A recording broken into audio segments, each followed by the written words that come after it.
साथियों नमस्कार, मैं हूं सौरभ सोमवंशी और आज हमारे साथ मथुरा के वृंदावन स्थित सनातन धर्म रक्षा पीठ के पीठाधीश्वर आदरणीय कौशल किशोर महाराज जी साथ में हमारे हैं। और महाराज जी के बारे में मैं बताना चाहूंगा कि ये अपने क्रांतिकारी सनातन धर्म रक्षा और क्रांतिकारी प्रवचनों के लिए जाने जाते हैं। और सबसे बड़ी विशेषता यह है कि महाराज जी निशुल्क में कथाएं कहा करते हैं, सनातन धर्म का प्रचार करते हैं, प्रसार करते हैं और हमेशा लोगों के लिए सुलभ रहते हैं। महाराज जी, आपका मठाधीश.com पर बहुत बहुत स्वागत है। बहुत बहुत धन्यवाद। जय श्री कृष्ण। महाराज जी, आप कथा कहते हैं, पूरे देश में आपका नाम है, भगवान श्री कृष्ण के भक्त के रूप में आप जाने जाते हैं, लेकिन आप ये कानूनी दांवपेच में कहां पड़ गए? कभी भगवान श्री कृष्ण लला को मथुरा में स्थापित कराने के लिए आप इलाहाबाद हाई कोर्ट में लड़ाई लड़ते हैं, तो कभी आगरा में आपने मुकदमा दायर कर रखा है, तो कभी आप भगवान शिव की नगरी काशी पहुंच जाते हैं और बताते हैं कि यहाँ पर विवाद है। तो कहाँ ये आप कथावाचक और कहाँ ये आप जो है कानूनी लड़ाई के दांवपेच में पड़ गए?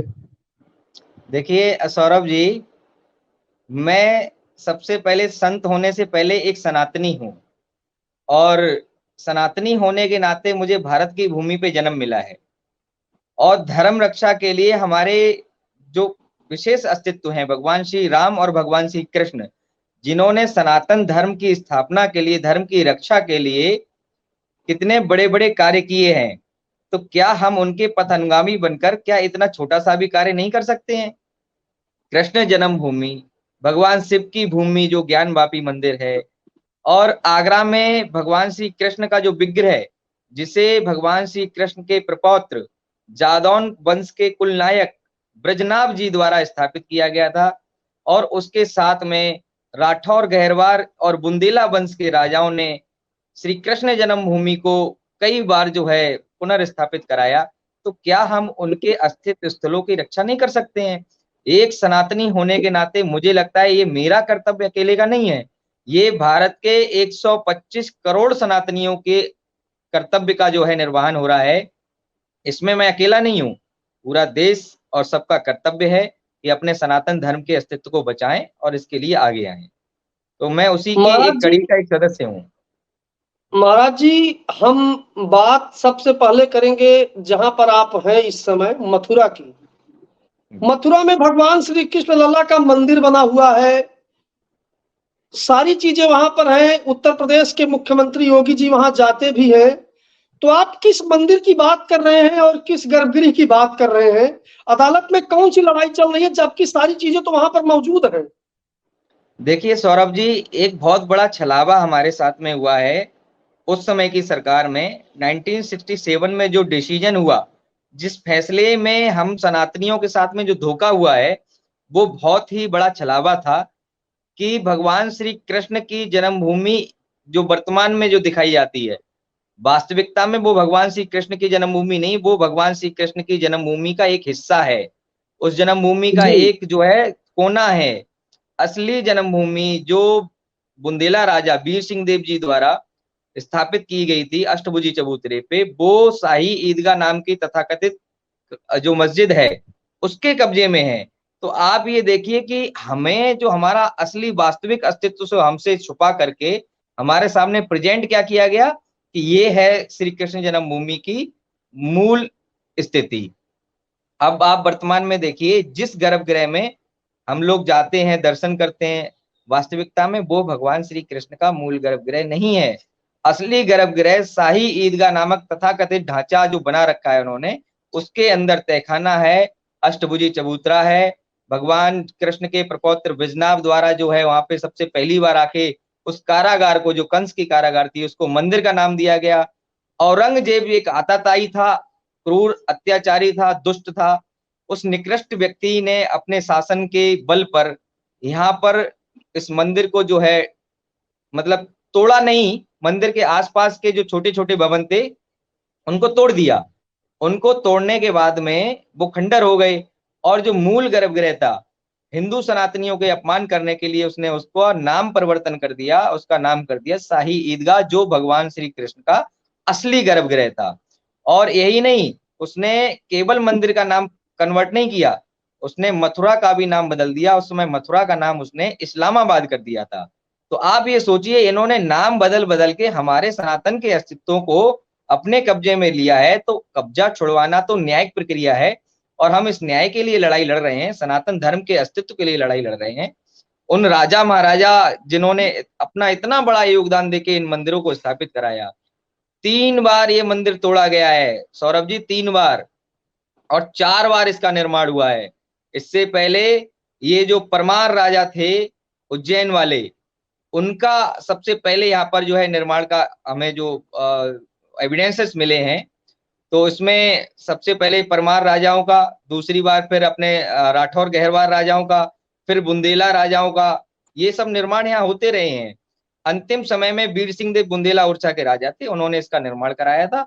और उसका वर्णन जो जिस हिसाब से मिलता है वर्तमान में शाही ईदगाह का, वो सारा प्रतीक चिन्ह आज भी उस शाही ईदगाह में है, स्थापित है, जो भगवान श्री कृष्ण की असली जन्मभूमि है। महाराज जी, ये तो मथुरा की कहानी हो गई। जी आपने आगरा में भी एक मुकदमा किया हुआ है, आगरा डिस्ट्रिक्ट जी कोर्ट में। जी और जहां तक हमको जानकारी है कि उसमें ये कहा गया है कि भगवान श्री कृष्ण के विग्रह को लेकर के औरंगजेब आगरा गया और तोड़वा करके वहां जामा मस्जिद की सीढ़ियों के नीचे उसको दफन जी। करवा दिया। और जो भी देखिए लोग आते जाते हैं उनके पैरों के नीचे भगवान श्री कृष्ण के विग्रह पड़ते हैं। तो उसके लिए देखिए आपने मुकदमा किया हुआ है, उसके बारे सौरभ में जी, थोड़ा सा बताएंगे।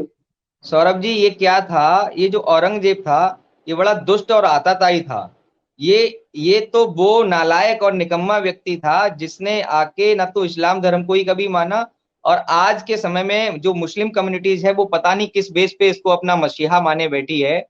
ये तो इतना दुष्ट और निकृष्ट व्यक्ति था कि आज वर्तमान में अगर होता तो मैं इसको खुद ही गोली मार देता, मैं इसको गोली मार देता, क्योंकि ऐसे दुष्ट व्यक्तियों का हमारे भारत की भूमि पर कोई भी अस्तित्व नहीं होना चाहिए।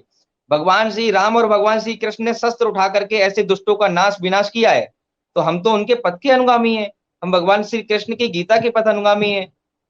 तो इसने क्या किया, हमारे सनातनियों का अपमान करने के लिए औरंगजेब ने मथुरा में जो शाही ईदगाह बनाई है ना, यहाँ पहले भगवान श्री कृष्ण का मंदिर था। भगवान कृष्ण के जो प्रपौत्र महाराज ब्रजनाभ जी थे, जो जादौन वंश के कुल प्रणेता थे, इन्होंने मंदिर का जब नाम दिया, उत्तरा जी जो थी अभिमन्यु जी की पत्नी, उनके कहने पर जी। मंदिर का नाम दिया। और उसके बाद में जब मूर्ति यहाँ स्थापित हुई, वीर सिंह देव बुंदेला जी ने अष्टभुजी चबूतरे में मूर्ति स्थापित कराई थी, औरंगजेब ने यहाँ आक्रमण करवाया, तो मंदिर से काफी लूटपाट हुई। सारी लूटपाट होने के बाद में औरंगजेब के लोग यहाँ से भगवान श्री कृष्ण का जो केशव देव का विग्रह था 21 फुट का, उसको भी उठा ले गए। और औरंगजेब की एक लड़की थी जहांआरा, जिसको उसने अपनी लड़की को अपनी पत्नी भी बना लिया। तो आप सोचो ऐसे दुष्ट लोगों का क्या कह सकते हैं, ये तो आताताई हैं, ये तो वो हैं, राक्षस थे, ये दैत्य वंश है, इनका दैत्यों से भी बढ़कर ये निकृष्ट व्यक्ति हैं। तो इनका विनाश होना बहुत जरूरी था। इन्होंने हमारा अपमान करने के लिए, पहले आपने देखा होगा यज्ञ हवन में जो राक्षस लोग हड्डियां डाल देते थे हवन को विध्वंस करने के लिए, ऐसे ही ये लोग हमारे सनातन धर्म का अपमान करने के लिए ऐसे कुकृत्य करते रहे। तो इन्होंने क्या किया, जहांआरा के नाम से मस्जिद बनाई आगरा में, और उसका फाउंडेशन बना था, उसमें सैकड़ों मंदिरों के जो है अवशेष उसमें मस्जिद के फाउंडेशन में डाले गए ईदगाह के। और उस जामा मस्जिद की सीढ़ियां नहीं थी, तो उस सीढ़ियों के उपयोग के लिए भगवान केशव देव का विग्रह, जो कितना पावन था, कितना दिव्य था, जिसको देख करके अंग्रेज लोग उस समय आए थे, उन्होंने आके इसका वर्णन किया है कि बड़ा भव्य वो दिव्य विग्रह था। उस विग्रह को उसने जामा मस्जिद की सीढ़ियों में लगा दिया, और उस पे चढ़ करके आप सोचो कितना बड़ा अपमान किया गया है सनातन धर्म वालों का, कि उस भगवान श्री कृष्ण के दिव्य विग्रह पर चढ़ करके ये मुस्लिम लोग आज जो नमाज पढ़ने के लिए जाते हैं, तो वो अपमान हम लोगों पे कब तक सहन करेंगे वो अपमान से हम पूरे समस्त सनातन धर्म को बचाने के लिए, उस अपमान से मुक्त कराने के लिए हमने आगरा की जामा मस्जिद का केस दायर किया है। और वो मंदिर से जो भगवान श्री कृष्ण का विग्रह यहाँ से लेके गए थे ये औरंगजेब के लोग, उसको मुक्त करा के हम जादौन यदुवंश जो भगवान श्री कृष्ण का वंश है, तो उनके अस्तित्व की रक्षा, उनके समाज की रक्षा, उनके धर्म की रक्षा के साथ समस्त सनातन धर्म की रक्षा करना चाहते हैं। इसीलिए हमने आगरा की जामा मस्जिद के ऊपर केस दायर किया है आगरा के न्यायालय में, और वहां से भगवान के विग्रह को मुक्त करा के यथा स्थापित जो भगवान का मूल गर्भगृह था, जहां भगवान का वास्तविकता में प्राकट्य हुआ था, जहां पे तथाकथित शाही ईदगाह संचालित है, उस स्थान पर उनको विराजमान कराना है। ये लक्ष्य है हमारा, और यही हमारी सनातन धर्म रक्षा पीठ जो है, जिसका मैं पीठाधीश्वर हूँ, ये हमारे समस्त पूरे व्यासपीठ के और जो सनातन धर्म रक्षा पीठ के पदाधिकारी हैं, सबका एकमात्र यही लक्ष्य है। और ये हमारा अकेले का ही नहीं, हमारी जो पीठ का ही नहीं, मैं बता रहा हूँ, ये समस्त 125 करोड़ सनातनियों का लक्ष्य है कि भगवान अपने यथा स्थान पर विराजमान हो आके। महाराज जी, मथुरा, आगरा, आपने केस तो कई जगह पर डाले हैं, हिंदुओं की बात करते हुए, हिंदुओं का पक्ष रखते हुए, लेकिन हम एक जगह का और जिक्र करना चाहेंगे, वो है काशी। जी भगवान शिव की नगरी काशी। काशी का जो आपने केस डाला हुआ है, उसके बारे में हमको बताइए, लेकिन उसके साथ महाराजा जयचंद जी का क्या कनेक्शन है, उसके बारे में भी बताएंगे तो बढ़िया रहेगा। देखिए, ज्ञानवापी जो कुंड था, जो भगवान श्री कृष्ण भगवान श्री शिव के से संबंधित है, वहां पे आदि विश्वेश्वर नाथ करके एक महादेव जी का ज्योतिर्लिंग है। जी आप ये मान के चलिए कि उस मंदिर का अस्तित्व ही राठौर गहरवार वंश के राजा जयचंद, जो धर्मपरायण, जिनको एक उपाधि मिली है धर्मपरायण राजा की, जिन्होंने पूरे भारत वर्ष में सनातन धर्म के, मतलब मुगलिया शासन के होते हुए पे भी सनातन धर्म के अस्तित्व को संरक्षित करना, सुरक्षित करना, निर्माणित कराना, ये उनका ध्येय रहा है।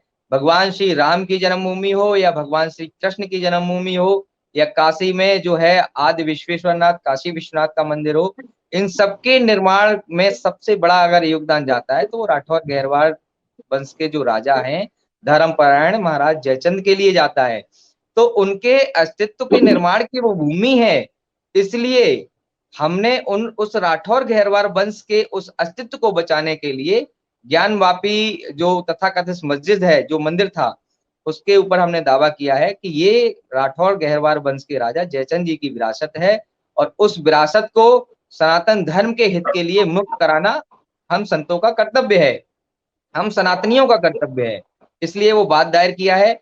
और वहां पर प्रयाग बनारस में जो हमारे अधिवक्ता हैं, महेंद्र प्रताप जी हैं, और संजय सिंह दाढ़ी जी हैं, ज्योति सिंह जी हैं, तो इन सब लोगों के सहयोग से वहां पे हमने केस दायर कर दिया है। आने वाले समय में वाद बिंदु तय होंगे, और उसके बाद जो है हम लोग उस काशी विश्वनाथ जो दिव्य स्थान है भगवान शिव का, उसको मुक्त करा के सनातन धर्म को स्थापित करेंगे, वहां पे सनातनियों को समर्पित करेंगे उस मंदिर को, और दिव्य तरीके से वहां पे श्रृंगार करके, भगवान का अभिषेक करके वहां पे हम लोग शिव भगवान की पूजा करना शुरू करेंगे। महाराज जी, आप इतना सब कुछ कर रहे हैं, तो निश्चित रूप से आपके कुछ विरोधी भी तैयार हो रहे होंगे। आपके विपक्ष में कुछ खबरें कुछ दिनों पहले चलाई गई थी, कई समाचार पत्रों में प्रकाशित करवाई गई थी, तो उसके बारे में दर्शकों को बता दीजिए ताकि लोगों को जानकारी हो जाए। देखिए सौरभ जी, जब कोई व्यक्ति धर्म का कार्य करता है ना, तो उसमें जो दैत्य प्रकृति के लोग होते हैं, दुष्ट प्रकृति के लोग होते हैं ना, ये जी लोग उसमें उसमें विघ्न पहुंचाने का कार्य करते हैं। और मैं तो ये समझता हूँ कि मैं भगवान श्री कृष्ण का पथानुगामी हूँ, और गीता को मैं अपना धर्म ग्रंथ मानता हूँ। तो मैं तो उसी रास्ते से चल रहा हूँ, क्योंकि धर्म के कार्य में थोड़ी सी बाधाएं आती हैं, लोग विरोधी होते हैं, लोग गलत समाचार फैलाते हैं।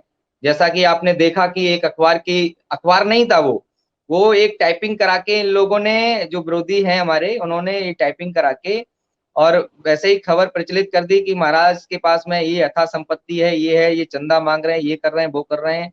आप ये बताइए, मैं एक संन्यास लेने वाला व्यक्ति था, मैंने संन्यास लिया, और संन्यास लेने के बाद में मैंने अपने परिवार का, अपना घर मकान, अपनी जमीन जायदाद सब कुछ छोड़ी, सब कुछ त्यागा। और यही नहीं कि यदि मैं अपना अन्य सामान्य जीवन जीता, इस अपने संन्यास जीवन से पीछे अगर गृहस्थ जीवन में जाता, तो मैं बहुत कुछ स्थापित कर सकता था, बहुत कुछ पैसा भी कमा सकता था।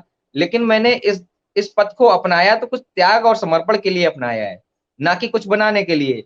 अभी मेरा कोई लक्ष्य नहीं है, मेरा एकमात्र लक्ष्य है धर्म की रक्षा, समाज की रक्षा। क्योंकि संतों के लिए धन संपत्ति संग्रह करने का कोई अधिकार नहीं है संतों को।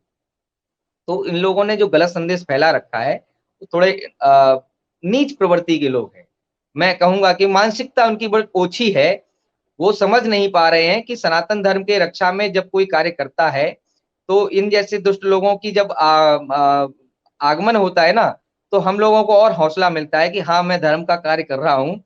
क्योंकि ये नीच प्रवृत्ति के लोग, निकृष्ट लोग, दुष्ट लोग आने लगे हैं, तो मुझे हौसला मिलता है अपने भगवान प्रभु श्री राम और भगवान श्री कृष्ण से कि देखो इनके सामने भी ना जाने कितने-कितने नीच दुष्ट प्रकृति के लोग आए और उन्होंने आके ऐसी-ऐसी प्रवृत्तियां अपनाई कि जिससे उनको कष्ट भी हुआ। लेकिन कष्ट में उनको विजय हुई, क्योंकि हर धर्म की लड़ाई में थोड़ा-सा कष्ट ज़रूर होता है, लेकिन सफलता, विजय धर्म की होती है। ये हम भगवान श्री राम से और भगवान श्री कृष्ण से सीख सकते हैं। इसीलिए हम अपने कर्तव्य पथ पर, क्योंकि हम कर्तव्यवादी हैं, हम भगवान श्री कृष्ण के उस श्लोक को महत्वता देते हैं, जिसमें भगवान श्री कृष्ण कहते हैं, श्रेया न स्वधर्मे विगुणः परधर्मात् स्वानिष्ठितात् स्वधर्मे निधनम श्रेया परधर्मो भयावह। तो अपने धर्म की रक्षा करना, अपने धर्म में रह करके अपने अस्तित्व की रक्षा करना, ये मेरा कर्तव्य है और मैं अपने कर्तव्य पथ पर अडिग रहूंगा, सदैव सनातन धर्म के लिए लड़ता रहूंगा। मेरा और कोई ऐसा लक्ष्य नहीं है कि जिसके पीछे लोग टिप्पणियां करें, क्योंकि मेरे जीवन से संबंधित एक बार वो अगर मेरी खबरें को सुन लेंगे, मेरे जीवन को समझ लेंगे, मेरे चरित्र को समझ लेंगे, तो वो लोग खुद मेरे भक्त बन जाएंगे। हालांकि मेरा ऐसा कोई उद्देश्य नहीं है कि उनको भक्त बनाऊं, क्योंकि दुष्ट और नीच प्रवृत्ति के लोगों को भक्त बनाना भी जो है कहीं न कहीं तक जो है बेवकूफी हो जाएगी। जी। इसलिए मैं उनको सद्बुद्धि प्राप्त हो, इसके लिए भगवान से प्रार्थना करूँगा और प्रार्थना ये भी करूँगा कि उनकी सद्बुद्धि हो जाए और वो धर्म की रक्षार्थ अपना कोई कार्य करें।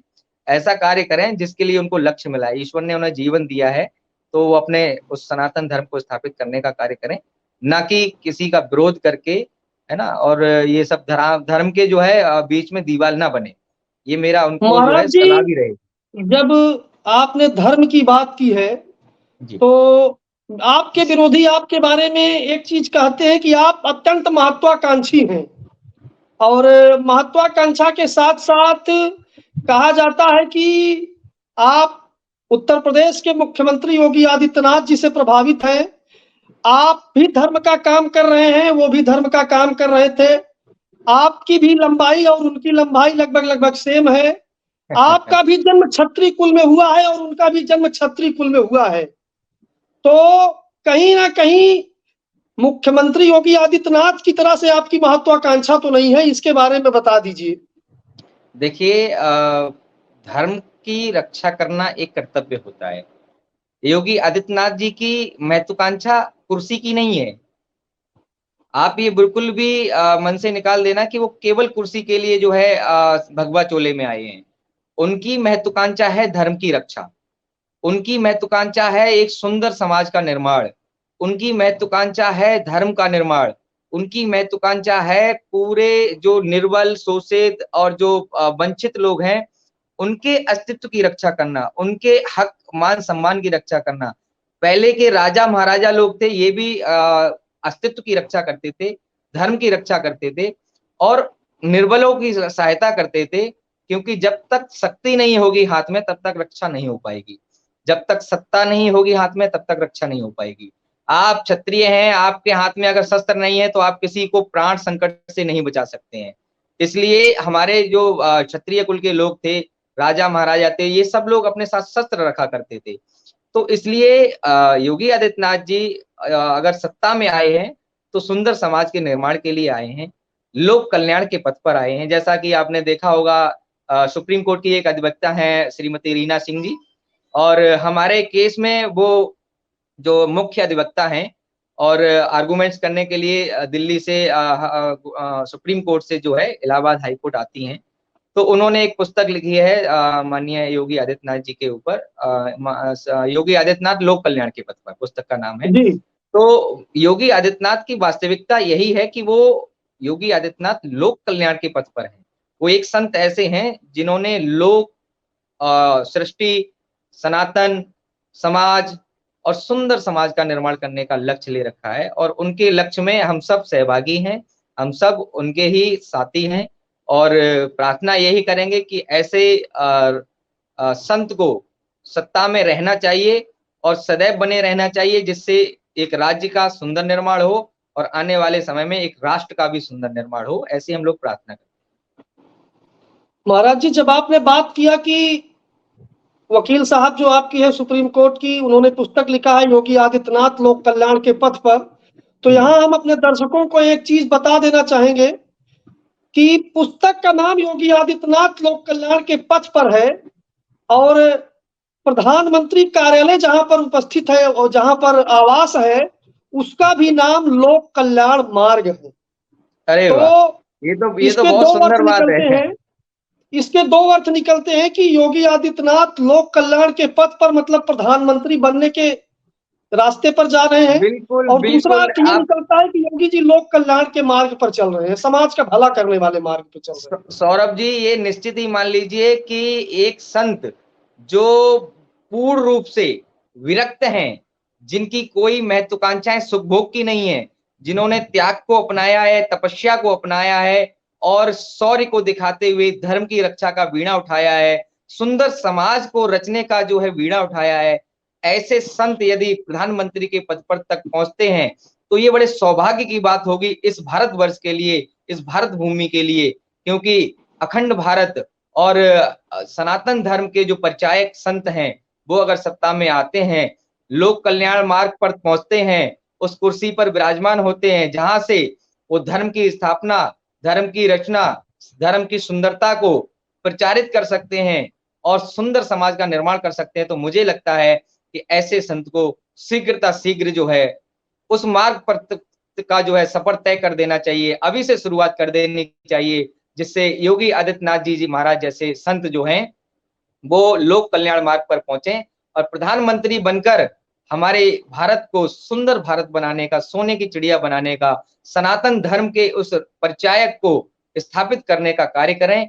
उनसे हम लोग यही आशा करते हैं, क्योंकि उनके रहते हुए उत्तर प्रदेश आज स्वर्णिम उत्तर प्रदेश और अग्रसर उत्तर प्रदेश होता चला जा रहा है। मुझे उम्मीद है कि ऐसे संत अगर प्रधानमंत्री का कार्यालय तक पहुंचते हैं और उस स्थान पर विराजमान होते हैं, तो भारत अवश्य ही विश्व में विख्यात होगा, भारत अवश्य ही सोने की चिड़िया बनेगा, भारत अवश्य ही भारत मातृभूमि जो है वंदनीय पूरी पृथ्वी पर भारत की एक अलग पहचान स्थापित होगी, क्योंकि योगी आदित्यनाथ जी अपना स्वार्थ लेकर नहीं, राष्ट्र का जो है स्वार्थ लेकर जो है चल रहे हैं। राष्ट्र के उद्धार के लिए, राष्ट्र के निर्माण के लिए ऐसे ऐसे उद्देश्यों को लेकर चल रहे हैं, तो ऐसे संतों को आना चाहिए।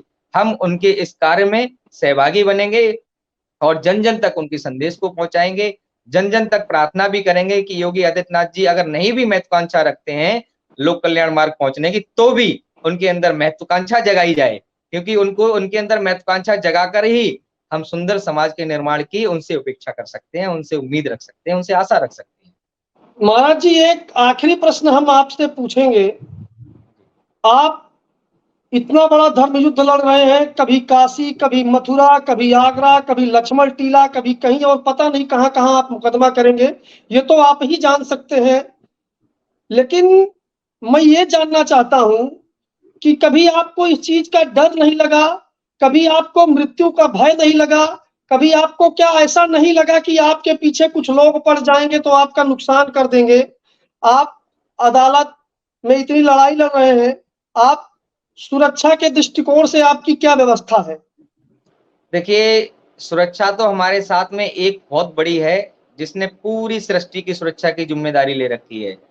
हमारे धर्म रक्षक, हमारे सनातन के अस्तित्व भगवान श्री कृष्ण जो सुदर्शन चक्रधारी हैं, उनसे बड़ी सुरक्षा और कौन क्या दे सकता है।